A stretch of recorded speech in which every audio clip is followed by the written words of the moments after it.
Bueno, bueno, buenas tardes para todos los oyentes a este encuentro y para todos los participantes.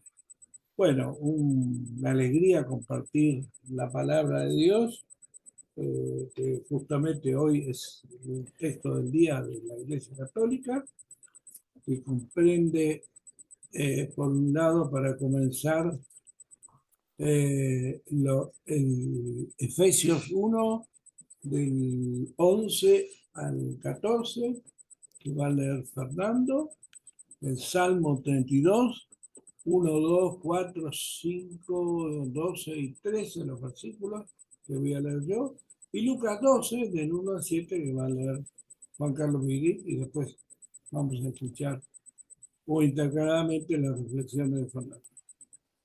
Que todo sea para la gloria de Dios. Bendecimos este encuentro, que el Espíritu Santo nos toque, nos ilumine, y a todos los que escuchan esto también los toque y los ilumine con su divina gracia, para la gloria de Dios. Amén. Amén. Amén. Muy bien. Entonces, Efesios 1 del 11 al 14.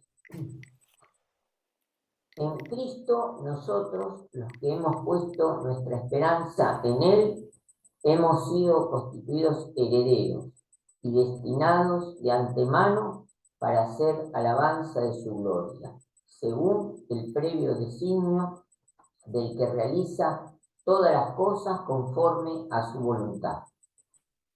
En Él, ustedes, los que escucharon la palabra de la verdad, la buena noticia de la salvación, y creyeron en ella, también han sido marcados con un sello por el Espíritu Santo prometido.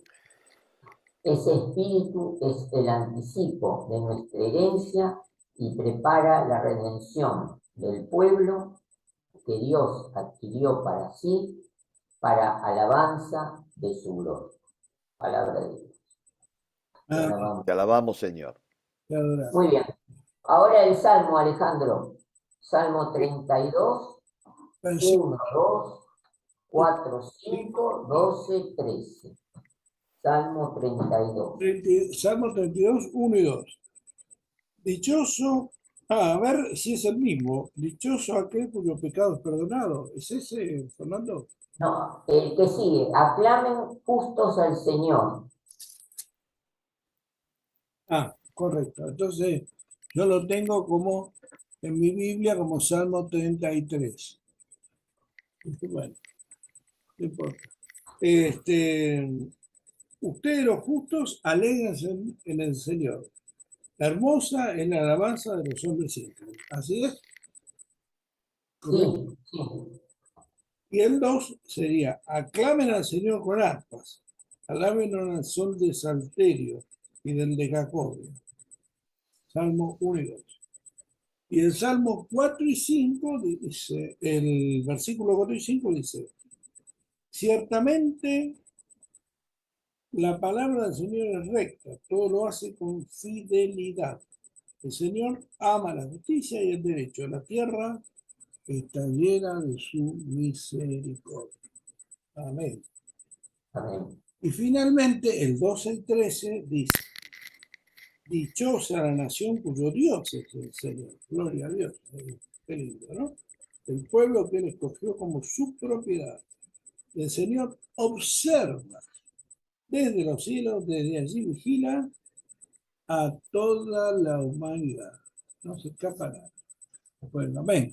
Gracias Amén. por tu palabra. Amén. Amén. El veto. Y ahora vamos al Evangelio de Lucas 12, del 1 al 7. Amén. Hasta el 7. Sí. Sí. Lucas del 1 al 7. Entre tanto, se habían reunido miles y miles de personas hasta el punto de que se aplastaban unos a otros.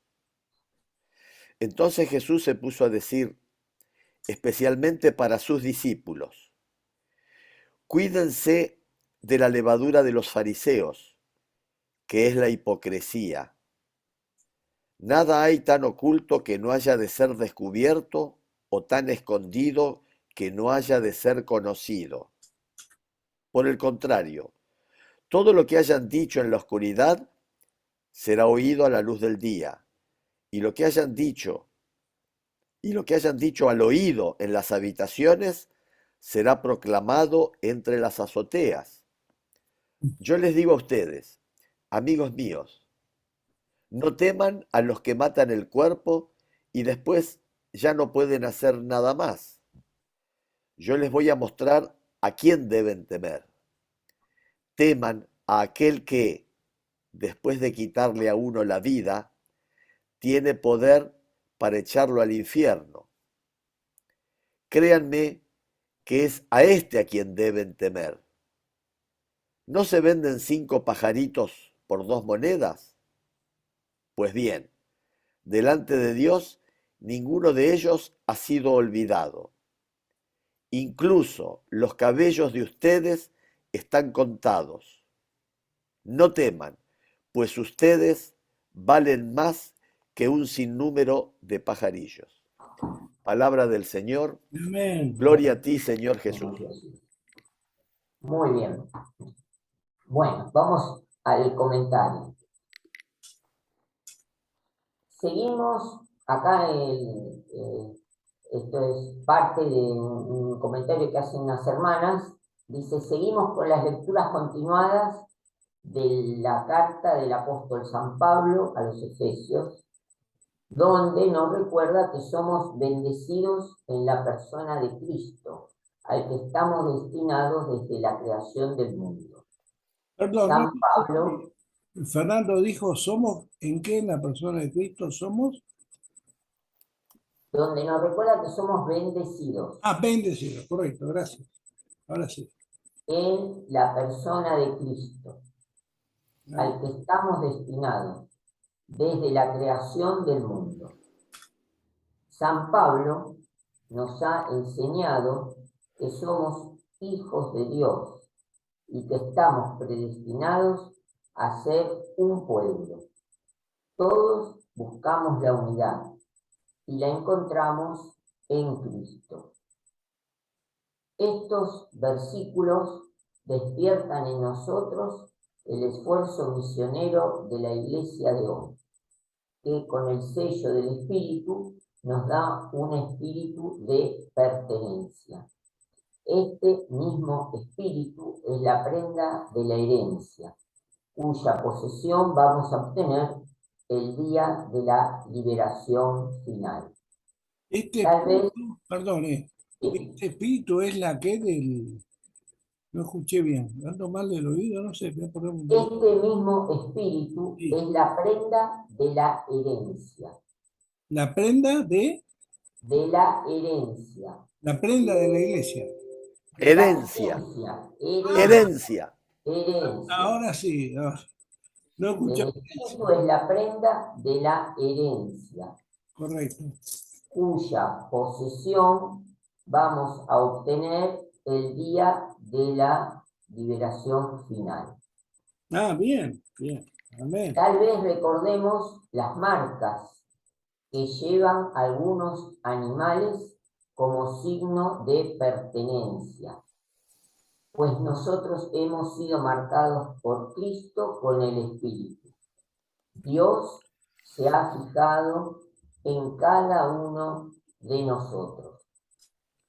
En definitiva, las enseñanzas paulinas nos dicen de quién somos propiedad, a quién pertenecemos, de quién somos pertenencia y a qué estamos destinados. Amén. Somos el pueblo que el Señor se escogió como heredad. Pertenecemos a Dios. Somos alabanza de su gloria, destinados a su heredad. Bajo la mirada del Espíritu descubriremos estas enseñanzas. No cabe duda, la palabra del Señor es sincera. Lo dice el salmista, y todas sus acciones son leales. Amén. Amén. Amén. Bueno, si quieren agregar algo, Juan Carlos o Alejandro, sobre la palabra de Pablo, de lo que escribió San Pablo. Y es una hermosa palabra. En nuestra iglesia tenemos una canción que la hicieron en canción, es hermosa. Yo no la tengo, si me comprometo por ahí, si gustan a buscarla, este, eh, que dice algo así como antes de la fundación del mundo, Dios el Padre nos predestinó a ser adoptado como hijos suyos por su amorosa voluntad. Bueno, y sigue, no me acuerdo toda la canción, pero resume toda la canción Efesios, justamente, que es un capítulo hermoso de la Biblia, si uno lo repasa, y realmente que justamente cuando habla del Espíritu Santo dice que es las arras de su heredad. Las arras, las arras eran eso, también lo que los militares se ponían acá para indicar el grado, ¿no? Era el símbolo de la heredad en nosotros, ¿no? Justamente marcados por el Espíritu, para gloria de su nombre, ¿no? Vivimos para la alabanza y la gloria de su nombre, ¿no? Y eso es obra de Dios que nos conoce antes de fundar este mundo, ¿no? Hermosa, la canción es hermosa y tiene como 4 o 5 estrofas. Yo me acuerdo de una sola, pero tiene 4 o 5. La que la sabe bien es Mirta, mi señora. Este, pero bueno, y realmente todo cristiano debería conocer bien a fondo Efesios 1, Efesios 1, Efesios 2, porque todo Efesios, sobre todo 1 y 2 para mí son pilares de la fe, ¿no? ¿Se acuerdan cuando leíamos Fernando Efesios 2 y que dice que estábamos todos muertos en delitos? Muertos en delitos y pecados, sí. Estábamos todos, pero por su gracia, bueno, tenemos el perdón de los pecados, y nos recibió, nos amó. O sea, Efesios 1 es imperdible, deberíamos casi saberlo de memoria. Realmente hermoso, hermoso todo Efesios 1. Y bueno, eso produce un gozo muy especial, ¿no? Para el cristiano saber lo importante y también tenemos que poner en la balanza de nuestra vida que vivimos delante de Dios y que Dios ve y observa todos nuestros actos y que Él ha puesto su sello en nosotros y que nosotros somos su especial tesoro, así que tenemos que vivir conforme a esa gracia, ¿no? Y bueno, esa gracia nos va edificando también, ¿no? Así que para todo cristiano es fundamental porque yo diría que es el DNI de su vida espiritual, ¿no? El DNI nuestro es el Espíritu Santo, ¿no? ¿Cuál es el documento nuestro? Nuestro DNI. Y acá está, somos cristianos porque sí, el documento es el Espíritu, ¿no? Que está en nosotros, en cada uno, ¿no? Y nos podemos saber que somos de la nación santa, de la nación de Cristo, ¿no? Bueno, es hermoso, Eh, muy lindo, muy Ya, lindo. ya que mencionaron la epístola a los Efesios, voy a incorporar una nota de color. Eh, Ustedes saben lo que significa la palabra adefesio, ¿verdad? Es una cosa muy, Una cosa fuera de lugar, sí, desagradable, muy fuera de adefesio, contexto. sí, Eh, un adefesio es una cosa, es una nota, digamos, negativa sobre algo. Una cosa fea, Una cosa fea. Decir que es un adjetivo que descalifica. Decir esto es un adefesio. si una mujer es claro, fea, Un una sustantivo, digamos, mujer descalificante. de una cosa, sí, es una Bueno, adefesio. una mujer que es una defesio no es una mujer linda, no es una precisamente. mujer linda. Pero, claro, una obra que es un adefesio, una obra Claro, literaria, una obra artística, una mesa que es una adefesio, cualquier cosa que le atribuimos ser un adefesio es algo feo, desagradable, pero sí, claro, impropio, sí, sí. que no cumple aquello para lo que fue hecho. Bueno, la expresión adefesio vinculado con esa situación eh, es una expresión que nos viene de hace muchos años siglos, no sé si más de 1000 años, en una misa en la que, por supuesto, en esa época era el latín, los que leían la palabra eran lectores, o sea, especializados en la lectura de la palabra, tenían ese cargo. Eso se ha ido un poco perdiendo. Pero bueno, con todo el ritual propio de la época, y entonces llega el momento de la lectura y correspondía leer, creo que era la epístola a los Corintios. Pero el lector se equivoca y en lugar de decir ad Corintios, dice ad Efesios, o sea, a los Efesios. Y eso, en ese contexto de máximo rigor litúrgico, produjo una situación, digamos, de incomodidad suprema. Y bueno, quedó como algo fuera de lugar, o sea, dijo ad Efesio cuando no correspondía. Y ahí quedó ese hecho bochornoso del equívoco de este lector, causó tal impresión en los que participaron de esa misa, que cuando querían hacer mención a algo fuera de lugar, algo equivocado, etcétera, decía, eso es una de Efesios, es como meterle epístola a los Efesios cuando correspondía a otra. Hoy no sería tan grave el tema, ¿no es cierto? De hecho, a veces pasa que por ahí, por un error, a lo mejor se lee alguna otra lectura. He visto alguna vez, pero eso no escandaliza a nadie ahora. Pero antes, cuando no existía la televisión, cuando no existía absolutamente nada, y la misa era el gran hecho social, cuando la iglesia era una sola, y todo el pueblo participaba y formaba parte del comentario, digamos, cotidiano de toda la sociedad en aquel entonces. Bueno, de ahí se plasmó la noción de adefesio que nos llegó hasta ahora. Bueno, disculpen ese Bien, comentario. bien, bien. Muy bien. Bueno, ahora vamos a hacer el comentario del Evangelio. Una multitud de personas se congregaba para escuchar a Jesús, y él hablaba a sus discípulos, y les hablaba como a sus amigos. Utilizaba expresiones como la levadura de los fariseos, haciendo referencia a la hipocresía. Es valiente y atrevido para hablar así de los fariseos, que como grupo religioso eran observadores de la ley y expertos en cuestiones religiosas. La levadura es una sustancia que provoca la fermentación de otra con la que se mezcla. Pero la levadura de los fariseos equivale a vivir una vida donde el legalismo, la hipocresía y la piedad están presentes en muchos de estos hombres considerados piadosos.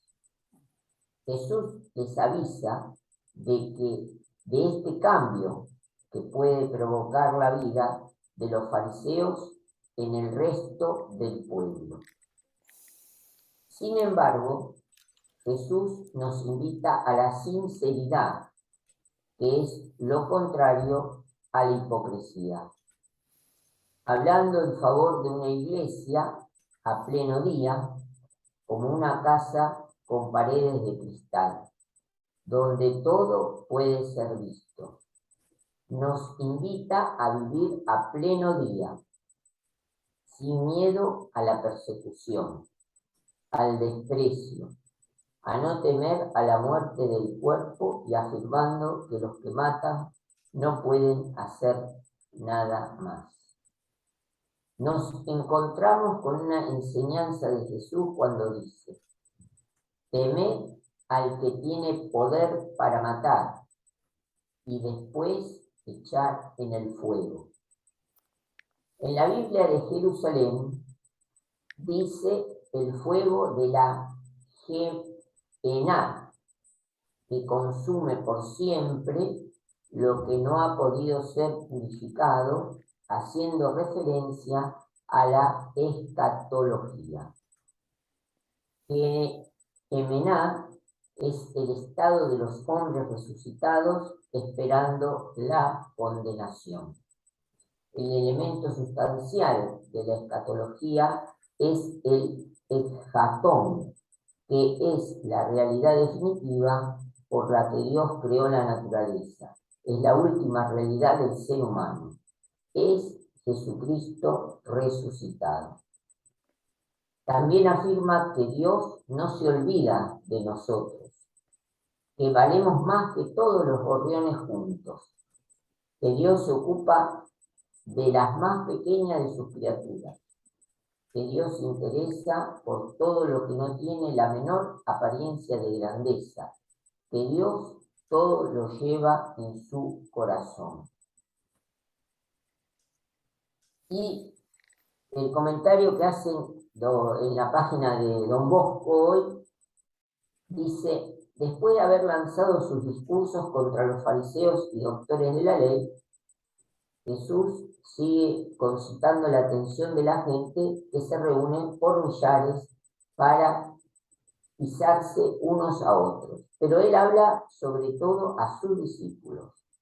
Quiere ponerlos a salvo de toda hipocresía y de todo temor, azote de los pusilánimes y de los cobardes. El creyente, aun siendo salvado, es siempre pecador y debe aceptar su situación. No debe esconderse, como Adán, la propia desnudez, ya que Jesús vino a quitar del hombre los velos de la mentira y a devolverlos a la verdad, como hijo amado incondicional por la misericordia del Padre. Jesús insiste varias veces en que el creyente no puede tener miedo a quienes maten el cuerpo, sino solamente al espíritu del mal que nos conduce a la Gehenna, el valle de Hinnom, que es donde antiguamente se hacían sacrificios humanos a Moloch, e Israel quemaba la basura. Amén. Amén.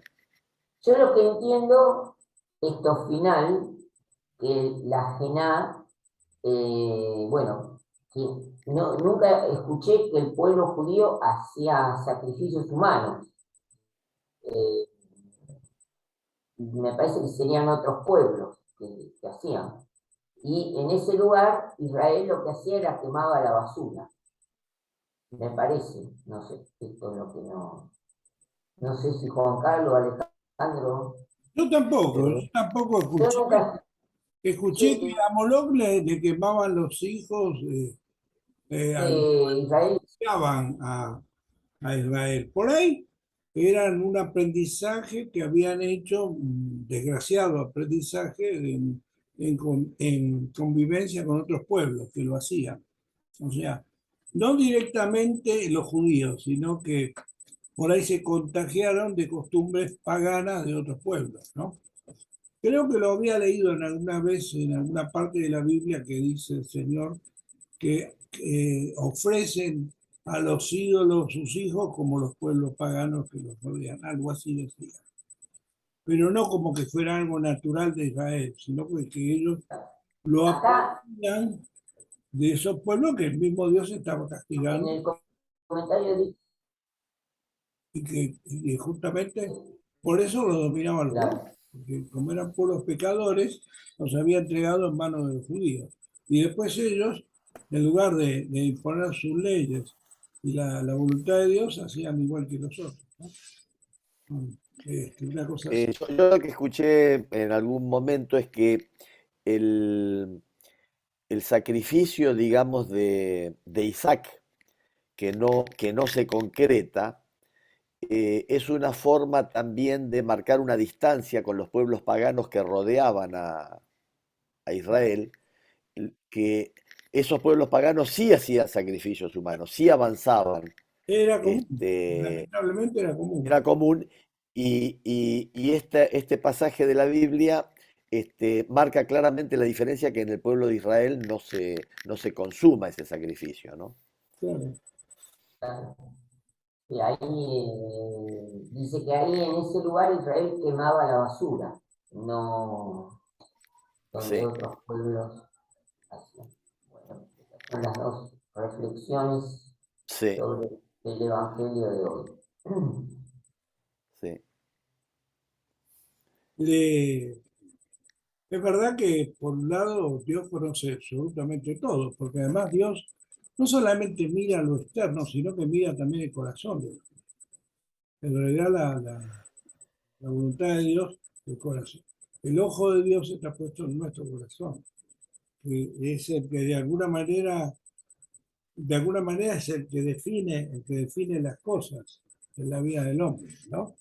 Así que cuidemos sí, nuestro sí, corazón porque Dios mira ese corazón, ¿no? Más allá inclusive de las apariencias. Para Dios lo más claro, importante es tener un corazón puro y limpio. Este, que yo honestamente reconozco que hay que pedirle a Dios que nos dé ese corazón puro y limpio porque el hombre por sí mismo, por su propia, en parte, por su naturaleza, concupiscencia del pecado que habita en él, las necesidades de ese cuerpo, lo que el mundo que nos rodea, a veces es difícil tener un corazón puro y limpio, ¿no? Por eso claro, pedirle a Dios que nos ayude a, bueno, a ponernos en orden con Él y a tener ese corazón que le agrada, que de alguna manera también es por la gracia de Él en nosotros, ¿no? Que esa gracia nos fortalezca. Y cuando habla de no tener ningún temor, bueno, uno lo puede decir, lo puede leer hacia la muerte, pero yo creo que evidentemente todos cuidamos nuestra vida y nadie quiere la muerte, ¿no? Al contrario, el hombre quiere la vida. Estamos para vivir en esta vida, no para morirnos. Pero es más, estamos hechos para cuidar nuestro cuerpo, como que nuestra propia organización mental y actitudinal nos lleva a cuidarnos. A veces para enfrentar la muerte tiene que haber una gracia muy especial de Dios, ¿no? Para poder sacrificarse como a veces pide Dios. Yo siempre entendí que nadie hace nada con sus propias fuerzas, sino con la fuerza del Espíritu Santo en él, que lo claro, guía sobre todo en momentos críticos, ¿no?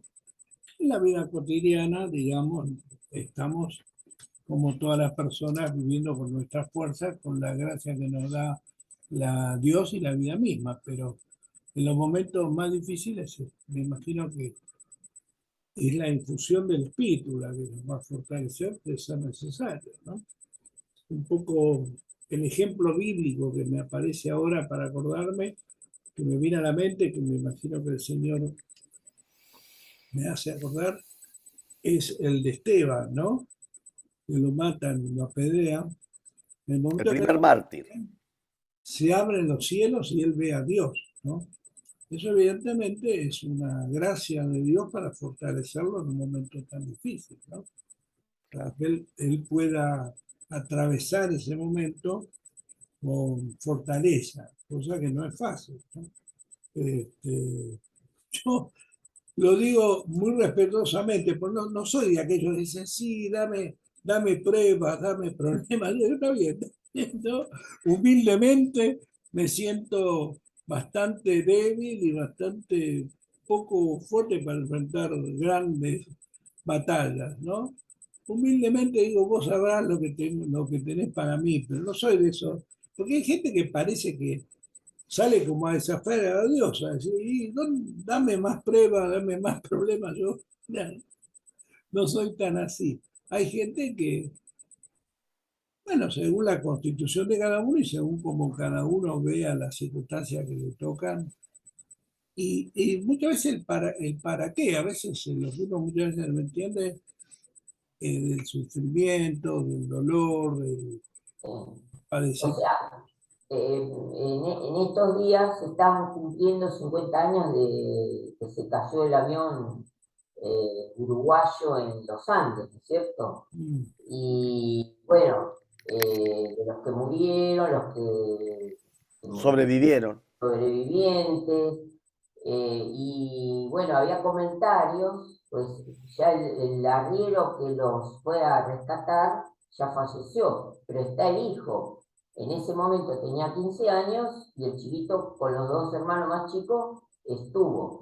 Y había los comentarios y la gente decía, no, pero esto no cierra, no puede ser, qué sé yo. O sea, entonces había un comentario que decía, bueno, detrás del teclado todos somos valientes, pero había que estar en la Uf, cordillera tantos días, o sea, impresionante. aunque digamos, era una primavera, pero, o Ah, sea, no, no había, o sea, no sabían que, o sea, cómo, toda una incertidumbre total, y había muchos valientes detrás de un teclado, pero en ese momento, o sea, solo el que lo pasa lo sabe. claro. Terrible, terrible. Una prueba, realmente, esa sí es una prueba solamente tomado de la mano de Dios. Fue. Rezaban mucho, ¿eh? Rezaban mucho, eran muy creyentes y la fe ocupó un lugar importante en el desarrollo de toda la historia. Sí, Eh, sí. este, Justamente, mirá, me hiciste acordar de algo, Juan Carlos, que viene un poco a cuento. Hoy vino un amigo que se llama Mario Ostera, a casa que hacía 2 años que no veía. No voy a entrar en detalles, pero yo hablando con él, le dije, mirá, este, ¿por qué la obra está en el camino de Dios? O sea, volvió realmente con ganas, se integró con la iglesia, en fin, está retomando con toda seriedad el camino. Y yo le dije, mira, el Evangelio en 3 palabras cortitos que te doy para que ores las 24 horas es fe, amor y obediencia. Entonces dije, justamente, y cuando realmente uno habla de la vida cristiana, lo esencial es eso, la fe es la llave, el amor es lo que nos une con los hermanos y la obediencia es lo que nos establece en la mano de Dios, ¿no? Yo le decía, es una mesa de 3 patas. Y yo pienso que lamentablemente el hombre tiene que pasar terribles situaciones como esa para que se desate en él toda la fe, todo el amor y toda la obediencia, ¿no? Tremendo, ¿no? Tremendo. obediencia a qué o a quién, A Dios, a la ley, a Dios, a Dios. y a la palabra de Dios, y o sea, porque es simple, a la palabra de Dios, ¿qué dice la palabra de Dios? El primer mandamiento, ama a Dios. El segundo, ama a tu prójimo como a ti mismo. Y con esos dos dicen que se resume todo. Y después, bueno, no robarás, Sí. no matarás. Todo eso es un desprendimiento, no amarás a la mujer de tu prójimo, de todo eso, ¿no? Si uno Pero tiene, no es tan sencillo cumplir la ley porque si no, no habría tantas divisiones en el cristianismo, ¿no? Pero no bueno, es para nada sencillo, pero justamente no es para nada sencillo. No es para nada sencillo, y es más, eh, muchas veces decimos que la ley en sí mismo mata, el espíritu se que da vida. Por eso es fe, amor y obediencia. Pero digamos que la obediencia es la que nos mantiene unidos al cuerpo de Cristo. Y uno puede llegar a tener dudas, o tiene, como decimos, obediencia a qué. Bueno, ahí puede consultar con el cuerpo. Las dudas que uno tenga, ¿consultar con quién? en el cuerpo de Cristo, donde uno esté con su propia iglesia, con los pastores, con los líderes, con los sacerdotes, si uno tiene dudas acerca de cómo obrar, ¿no? Sí. Entonces puede consultar con los hermanos. Porque evidentemente nosotros no sabemos todo, nosotros sabemos una parte cada uno lo que nos toca, pero el que sabe todo es Dios. Pero si uno tiene dudas, puede consultar con su iglesia, pero siempre obediencia, bueno, que a la iglesia donde vos estás, a la palabra de los pastores, buscarlos, que te iluminen si vos tenés alguna cosa bueno, que no No, entendés. lo que pasa es que uno dice, bueno, soy obediente a la ley, ¿no es cierto? Expresado en abstracto, ese es un anhelo que todos tenemos. Ahora, la obediencia a un ser humano, que es muy necesario en muchos ámbitos de la vida, y ahí empieza a ser difícil, ¿no? Este, ahí empiezan a surgir los problemas, ¿no? Pero lo mismo que cuando uno dice, bueno, cumplir la ley civil, por ejemplo. Pero bueno, cumplir la ley civil está, digamos, cómo se le interpreta, cómo se le aplica, etcétera, ¿no? Es todo un tema porque fijémonos que distintas comunidades interpretan distinto, ¿no? No, bueno, pero acá yo me refería, justamente tomando un poco el caso de mi amigo puntualmente, ¿no? Mm, Pero no lo quiero a él poner, pero vamos a ponerlo un caso general. No es el caso de mi amigo porque él no hacía eso, pero ponele, la palabra dice no robarás.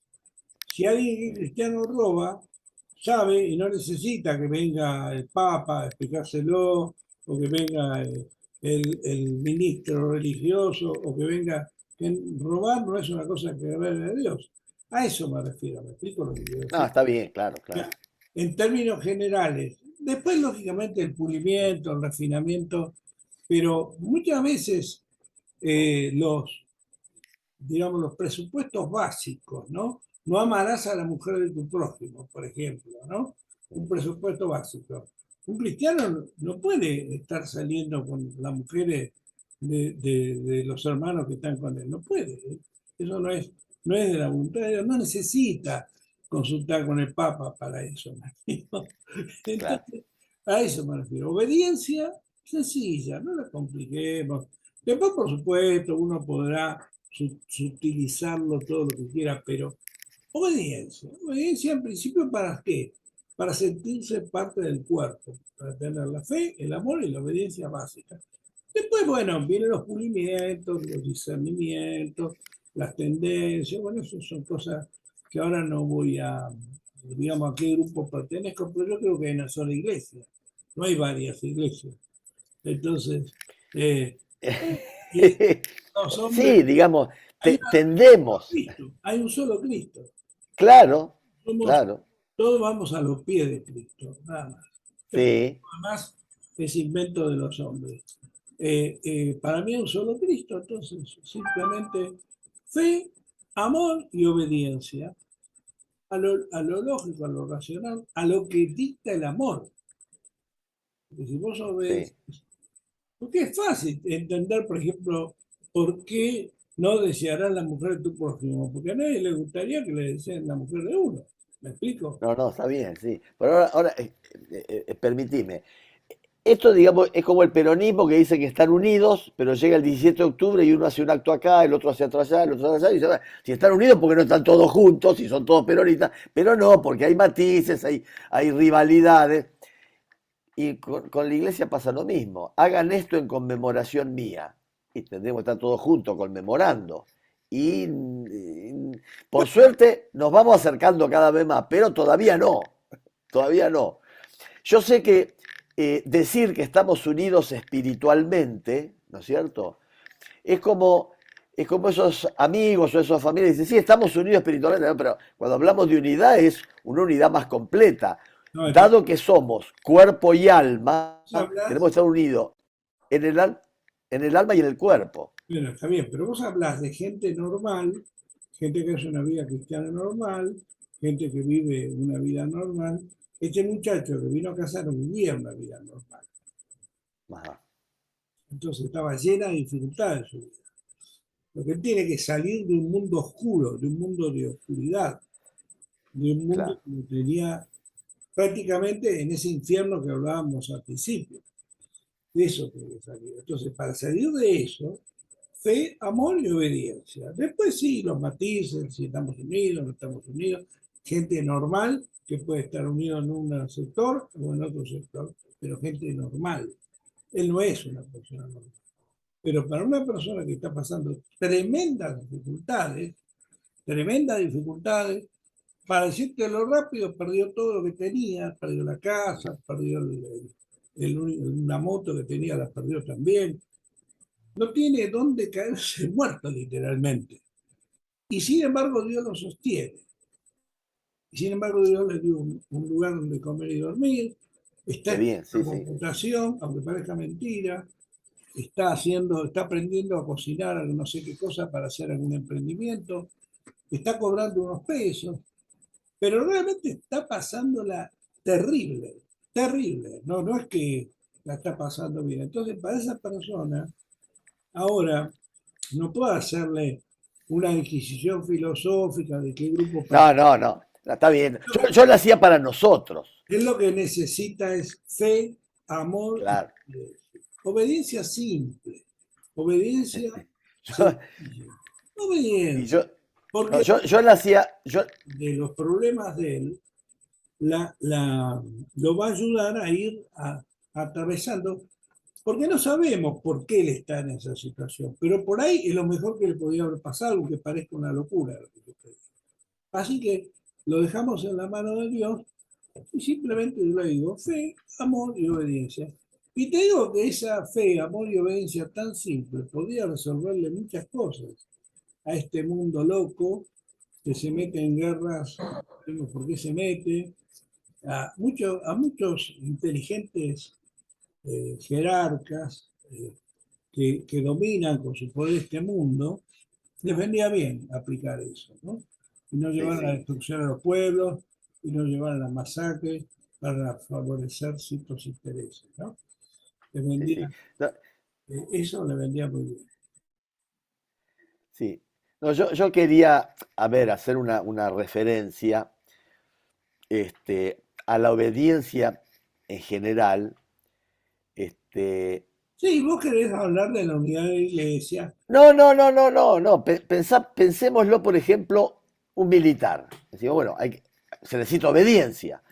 Y si el hombre dice, sí, yo voy a ser obediente a los reglamentos, voy a ser obediente a la Constitución Nacional, voy a ser obediente a la patria, voy a ser obediente a ver, todos los enunciados están muy buenos. Ahora después en la práctica, cuando tiene que obedecer a un sargento que por ahí es rústico, que tiene menos formación que él, menos cultura, y acatarlo y obedecer, ahí ya, ahí ya la subordinación y el valor puede entrar en crisis. Y entonces yo, ¿qué quiero expresar? Que mencionar la obediencia en abstracto, sí, estamos todos de acuerdo. La obediencia es importante en una empresa, en una familia, en una iglesia, en el ejército, en todos lados. Ahora, formulada en abstracto, todos vamos a adherir y vamos a expresar nuestra aceptación y conformidad y la conveniencia y la virtud de la obediencia. Ahora después, ejercerla, encarnarla No es simple, en ¿no? hechos concretos. Ahí estamos en el tema, ¿no es cierto? Bueno, Este, en este caso, llevado a este muchacho, la obediencia es la que le permitiría no perjudicarse a sí mismo, claro, fundamentalmente, claro, con sus propios actos. claro. Fundamentalmente está orientada a eso, la obediencia en él. A Sí, no, sí. y yo te diría que con eso bastaría para buena parte de la humanidad. Otro de los grandes problemas que a mí siempre se me plantearon desde un punto de vista más filosófico, como cristiano inclusive, y te lo digo a vos que vos tuviste una formación militar. Tuve contacto con militares y recibí una formación militar, aunque no soy militar. Es decir, no soy militar. No soy militar de carrera, de profesión militar cotidiana. Claro, Pero soy tuviste- soldado de la patria. claro. En ese sentido soy militar. Bueno, pero por ejemplo, porque el Evangelio dice no matarás. Sí, El militar cuando tiene que matar a otro soldado, sí. no, no tiene conflicto ahí. Bueno, en la historia de la Iglesia, durante los primeros 300 o 400 años, los militares, los soldados, no podían ser bautizados, no podían entrar a la Iglesia precisamente porque entraba en conflicto este tema. Eh, Ahora, el no matarás, ahí está, el tema del no matarás, es también, se aplica a no dejarás que otros maten a tu esposa, a tus hijos, a tu familia. O sea, eh, porque si yo por omisión, por no intervenir, vienen y matan a mi esposa y yo digo, no, yo en defensa de mi fe, de mi esposa, en mi conciencia, digamos, y yo debo luchar para defender precisamente esos valores que son más importantes. Porque de otro modo yo estaría a merced del psicópata que viene a mi casa No, y, no, digamos, seguro. Pero no, yo digo, ¿cómo lo ven el conflicto, la situación? Máxime teniendo en cuenta que los ejércitos, en realidad, las guerras muchas veces se hacen por cuestiones más económicas que realmente sí, que por una verdadera defensa del ser, claro. ¿no? Bueno, ahí está el tema obediencia. El soldado tiene que obedecer y no deliberar sobre las causas que los altos mandos o que el gobierno llevan. El soldado ejecuta, ahí está el tema, ahí está la obediencia. Pues, si todos los soldados se ponen en estado deliberativo a analizar los alcances, fíjate vos si en la guerra de Malvinas, indudablemente que todos tenemos en claro que estratégicamente a lo mejor los altos mandos cometieron un error en ordenar esa guerra. Sin embargo, el desempeño de las tropas, de la oficialidad fue ejemplar, extraordinario, ni que hablar de los pilotos, pero es que el soldado es un ejecutor, digamos, acá está el tema de la obediencia. Entonces, ¿por qué el hombre obedece? Obedece en función de un fin superior, defender su nación, defender su familia, defender sus valores. La cristiandad, querido hermano Alejandro, fue defendida por los mártires que regaron con su sangre y también por los soldados de Cristo que empuñaron la espada contra el Islam que hubiera arrasado con Europa, con la Europa cristiana. Entonces, el deber del cristiano es defender su vida también, porque no matar es no dejar que otro me mate. Ahí está. Porque si yo por omisión dejo que el otro me mate, estoy pecando contra el pecado de no matar. Y ante la alternativa en la que se ve expuesto muchas veces el hombre de matar o morir, y el deber es salvar su vida, salvar la vida de su esposa, de sus hijos, de su comunidad. Porque de otro modo vendrían los malhechores y dilapidarían, destrozarían tus valores, tus templos, todo, tu Biblia, te pisotearía tus cosas. Y vos tenés que, si venerás la Biblia, tenés que cuidarla. Si viene uno a profanarla, lo tenés que parar. Si viene alguien a tu templo a querer como... Pero esto pasó con el pueblo judío cuando le profanaban el templo. Está bien. Casualmente, Fíjate qué eh, interesante lo que vos decís, porque Jesús dio su vida. Él sí, dijo, voy a defender mi vida. Él la dio. sí, Eso es sí, interesante, ¿no? Claro, sí. pero en Él la defendió, pero durante muchos momentos de su vida, no se preocupe por su vida, que es lo de menos en su vida. Lo importante es que no lo lleve. Entonces ahí es cómo se interpreta esto mismo que acabamos de leer. Porque él sí, decía, no se preocupe porque los maten, decía. Por eso inclusive en ese momento hubo mucha gente que se dejó matar y regaron con su sangre. eh, claro, pero estamos hablando, a ver, una cosa es la defensa de la fe, otra cosa es la defensa de la civilidad, de la organización social de una nación, de un pueblo, de una comunidad. En la historia de la humanidad, los pueblos que no se preparaban para defender lo suyo y estaban a merced de los otros que los invadían.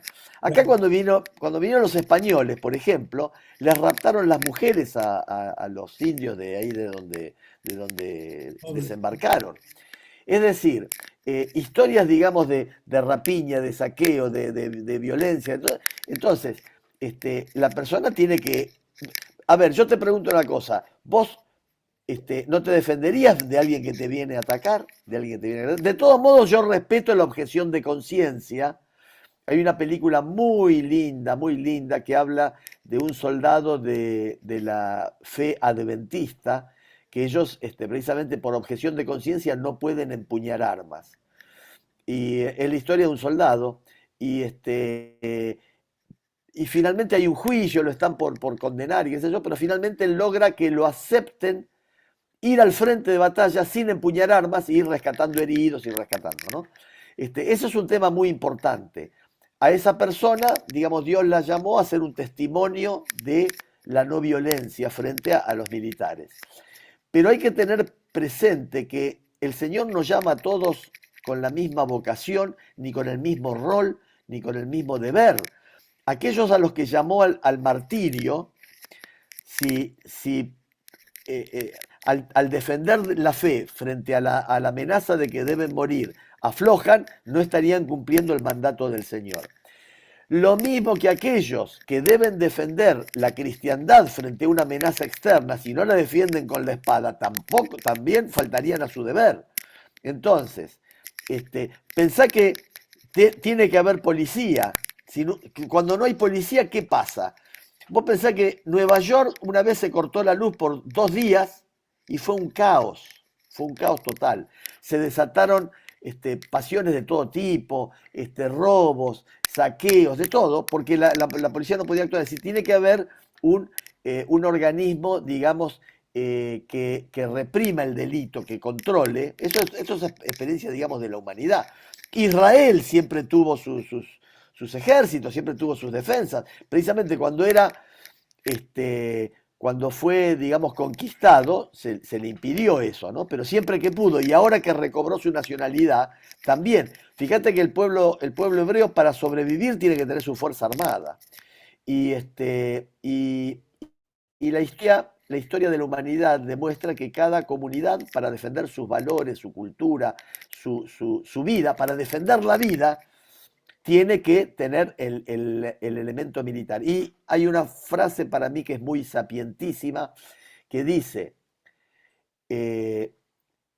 si quieres la paz, debes estar preparado para la guerra, aunque sea como un elemento disuasivo. Es decir, alguien no va a venir a jorobarte si estás preparado para la guerra, o le va a costar. Pero si estás desarmado, si estás inerme, y vas a estar a merced de la... En la naturaleza misma vemos que los animales se defienden su vida, defienden su cría aún a riesgo de su vida, porque es un bien importante, es un bien superior. Yo vuelvo a repetir, la cristiandad estuvo amenazada por el Islam, y el Islam cercó a Europa. Lo que pasa que, claro, si vemos a la iglesia en su conjunto, en los 2000 años, vemos las amenazas que ha sufrido la iglesia y cómo ha sobrevivido a esas acechanzas, a esas amenazas, de todo tipo, también con milagros. También hubo uno de los bárbaros que llegó a hablar con el Papa y resulta que al final no atacó Roma porque dice que vio un ángel con una espada al lado, lo vio él. Bueno, en fin, están los hechos místicos, los hechos religiosos, pero también está el hecho concreto de la defensa de mi vida.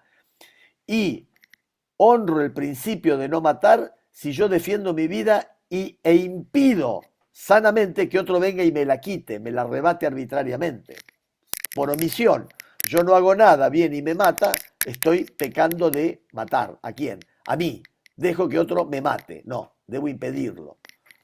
Entonces, Hay una parte de la palabra, ya que vos tocaste este tema, sí, que se llama creo que es, no me acuerdo ahora cómo le dicen, pero es el hombre que está en una tarima arriba, en una guardia, y cuando ve al enemigo tiene que avisar.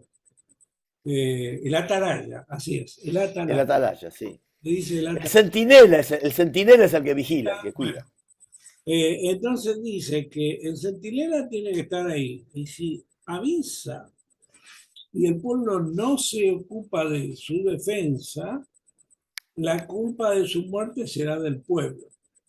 Pero si él no avisa y el pueblo muere porque él lo avisó, la culpa de su muerte se la va a reclamar al centinela. Claro, claro. Está Bueno, bien. ahí entra eso que vos decís en juego, ¿no? De que uno tiene que defender su vida. Eso lo dice la Claro. palabra de Dios en el Antiguo Testamento. Pero en el Nuevo Testamento Jesús, recién lo leímos, ¿no?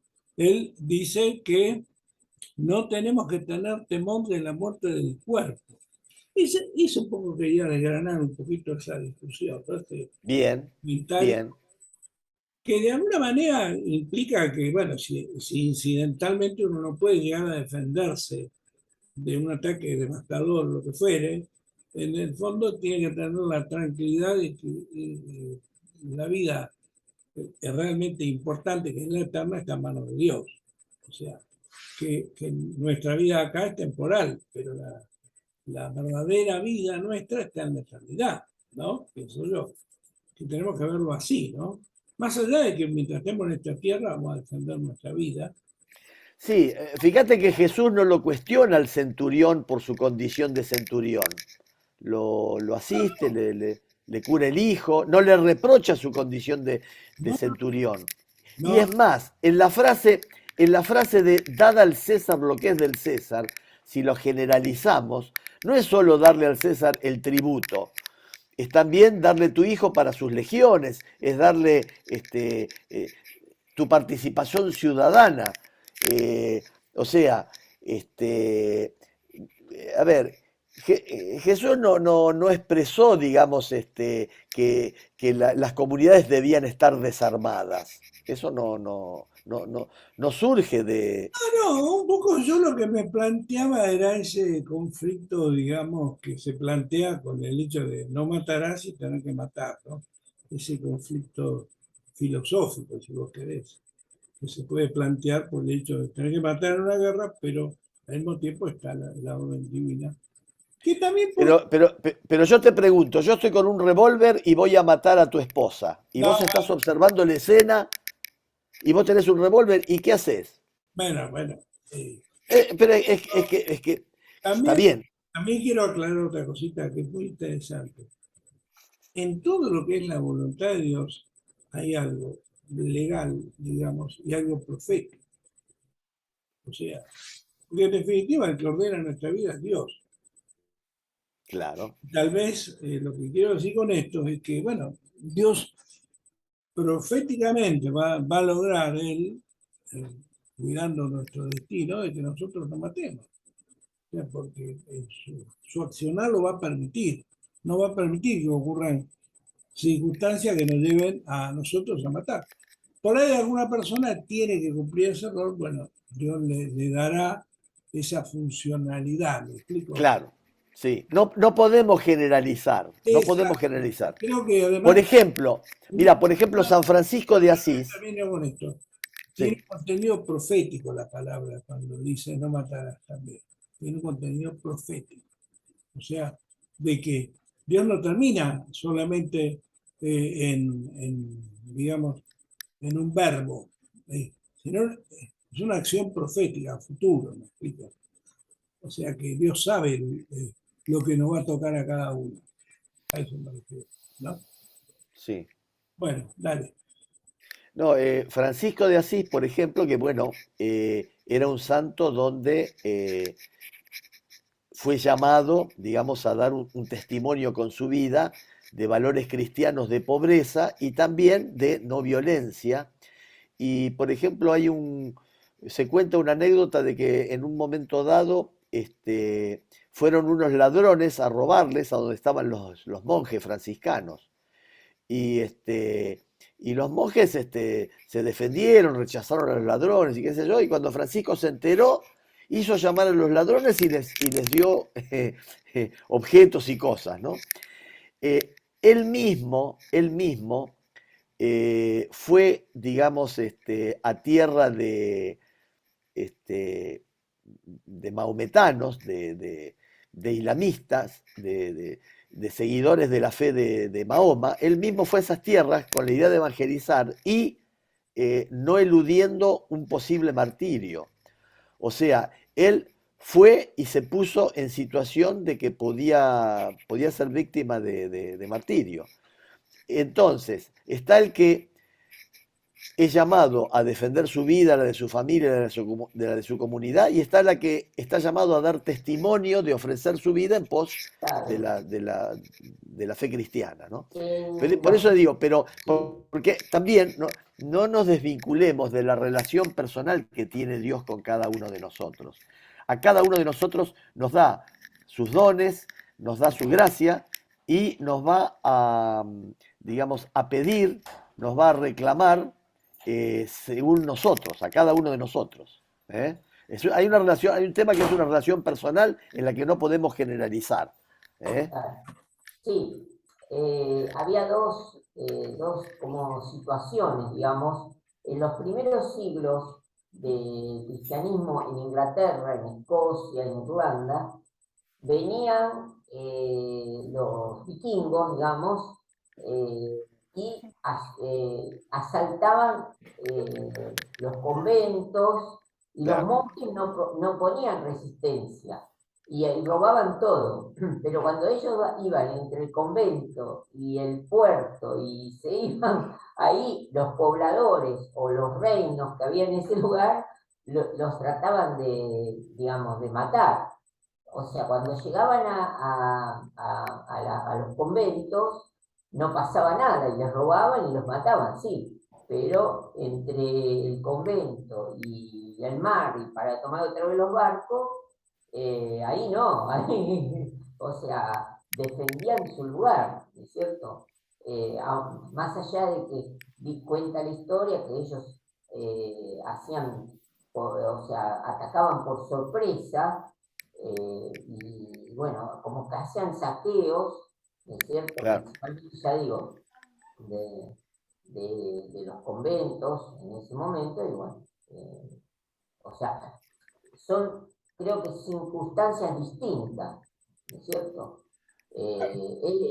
Los padres de la iglesia, o sea, que es legítimo armarse y la defensa de la nación, ¿no es cierto? La palabra de Dios dice que el Señor dice que mía es la venganza, ¿no?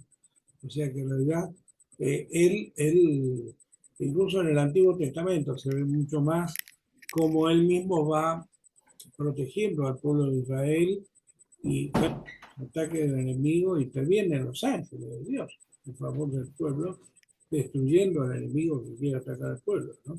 O sea que, en definitiva, nuestras luchas siempre van a estar en la mano de Dios. Que básicamente nos va a defender, pero cada uno, como dice acá Juan Carlos, tendrá que también poner lo suyo para defender al pueblo, ¿no? Pero la lucha real está en manos de él. Y como cristianos no tenemos que vivir con odios. Esto es muy importante Ah, resaltarlo. no, no, no, claro, no, no. Eso está fuera de toda discusión. Pero fíjate vos, Alejandro, que lo que cuenta Fernando de Inglaterra, de las islas del norte, lo mismo pasaba con la cristiandad en la época, en muchos siglos. Los moros llegaban a las costas y secuestraban cristianos, los llevaban de esclavos. Eh, A veces Ahora, hay una orden religiosa, la de los trinitarios, que se formó para rescatar cautivos. Y los rescataban buscando dinero y comprando la libertad de los cautivos moros. Pero la expresión esa de no hay moros en la costa, no hay moros en la costa, es una expresión que se empezó a acuñar después de la célebre batalla de Lepanto. En la batalla de Lepanto, que fue una de las más crueles batallas de la historia de la humanidad, donde dice que se enfrentaron más o menos aproximadamente 150.000 cristianos en no sé cuántas embarcaciones contra otro tanto musulmanes. ¿Eh? Fue una batalla donde hubo 100.000 muertos de cada lado. Afortunadamente, esa batalla la ganó la cristiandad. Pero se sabe que si no lo hubiera ganado la cristiandad, nada hubiera impedido que los musulmanes invadieran toda Europa. De hecho, cuando Constantinopla cae en poder de los musulmanes, el gran templo cristiano es transformado en una mezquita. Y otro tanto hubiera ocurrido con toda la tradición cristiana. El cristianismo tuvo que ser defendido con el brazo militar. En ese momento se unieron el rey de España, que era una nación católica, claramente católica, estaba también Venecia, la República de Venecia, y los estados pontificios.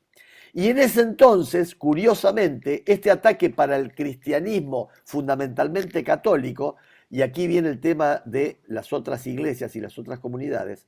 Francia, por ejemplo, en un momento en el que el protestantismo había crecido bastante, veían la actitud, digamos, del cristianismo no católico era un poco ambivalente, porque esta podía ser un gran golpe contra el catolicismo universal, ¿no? Afortunadamente, dicen que un papa imploró y rogó a la Virgen, no recuerdo ahora bien qué Virgen, y a partir de ese día, esa fecha es recordada como la gran asistencia de la Virgen, ¿no? Pero vos tendrías que, para analizar esto, vos tendrías que pensarlo así. Suponete que va a venir un enemigo que va a atacar a todos los que se congregan en tu comunidad religiosa. Van a venir vándalos y los van a atacar y se van a llevar sus cosas, sus pertenencias, se van a llevar esclavos, los van a matar. Entonces, si vos de antemano sabés que podría ocurrir eso, tomarías recaudos, tomarías medidas. Bueno, así lo vivió la cristiandad con la única iglesia universal que había en ese momento. Es decir, el cristianismo estaba, bueno, ya estaban los hermanos que se habían separado, ¿no? Pero, digamos, el núcleo católico sobrellevó una amenaza terrible, una amenaza terrible. A partir de ahí, el Mediterráneo quedó hacia Oriente para los musulmanes que repusieron su flota, pero hubo el afianzamiento de la defensa de la fe cristiana católica, ¿no? Bueno, eso solo quería comentar. Muy bien, bueno, muy bien. Bueno, Hemos conversado bastante bien, interesante. yo quisiera cerrar con el Salmo 32-22. Señor, que tu amor descienda sobre nosotros conforme a la A la esperanza que tenemos en en ti. ti. Amén. Amén. Bueno, muy bien. Muchas Bien. gracias, Fernando. Gracias, Juan Carlos. Gracias a ustedes. Me toca a mí la próxima. El Oración próximo de viernes le cierre. toca a Juan Carlos. Sí, a vos te toca. Pero hacé Le la toca a Juan oración de Carlos. cierre. ¿Hago la oración de cierre? La oración de cierre.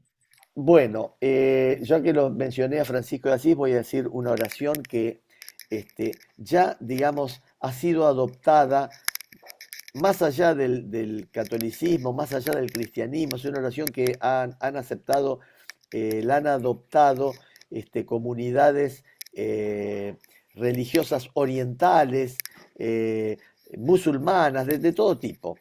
Realmente cuando hablamos de ecumenismo y de unión de voluntades, se lo hace en la ciudad de Asís, precisamente por las características de Francisco de Asís, que es tal vez la única personalidad del catolicismo que es respetada, estudiada, admirada, fuera del catolicismo, fuera del cristianismo, digamos, es el único que tiene una proyección universal.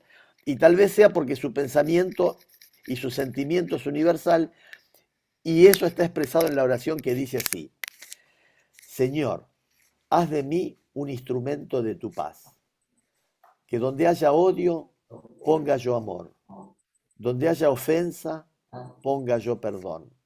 Donde haya discordia, ponga yo unión. Donde haya error, ponga yo verdad. Donde haya desesperación, ponga yo esperanza. Donde haya error, ponga yo verdad. Donde haya duda, ponga yo la fe.